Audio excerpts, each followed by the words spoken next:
Hello guys.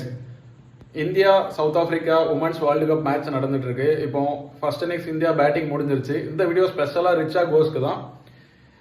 South Africa toss win பண்ணி India bat பண்ண சொன்னாங்க. இந்தியா இன்னிங்ஸ் வந்து 2 ஹாஃபாக பிரிச்சுக்கலாம். பிரில்லியண்டாக ஸ்டார்ட் பண்ணாங்க. 17 ஓவருக்கு 83 ரன்ஸ் அடிச்சிருந்தாங்க ஒரு விக்கெட்டில். அப்புறம் வரிசையாக மிடில் ஆர்டர் எல்லாமே அப்படியே வீட்டுக்கு போயிட்டாங்க. 102 ரன்னுக்கு வந்து 6 விக்கெட் போயிடுச்சு. ரிச்சா கோஸ் சிங்கிள் ஹேண்டடா எப்படி ஒரு விக்கெட் கீப்பர்னாலே ஒரு நல்ல ஃபினிஷர் அப்படின்னு நம்ம சொல்லலாம். மென்ஸ் கிரிக்கெட்ல வந்து நம்ம தலை தோனி வந்து எப்படி ஃபினிஷ் பண்ணுவாரோ அதே மாதிரி ரிச்சா கோஸ் வந்து 77 பால்ல 94 ரன் அடிச்சிருக்காங்க. இந்தியா வந்து 251 ரன் அடிச்சிருக்காங்க. ஆல் அவுட் ஆயிட்டாங்க 49.5 ஓவர்ஸ்ல. இந்த ஸ்கோர் போதுமான்னு தெரியல. நல்ல பேட்டிங் கண்டிஷன். இந்தியா வந்து ஒரு 270 அடிப்பாங்கன்ட்டு, மினிமம் 270 அடிப்பாங்கன்னு ஸ்டார்டிங்ல எய்ம் பண்ணிட்டு இருந்தாங்க. பார்க்கலாம். ரிச்சா கோஸ் ஃபினிஷிங்கில் இவ்வளோ கொண்டிருக்காங்க. ஒரு கட்டத்தில் வந்து 170க்கே ஆல் அவுட் ஆயிடுவாங்கன்னு நினச்சிட்டு இருந்தோம்.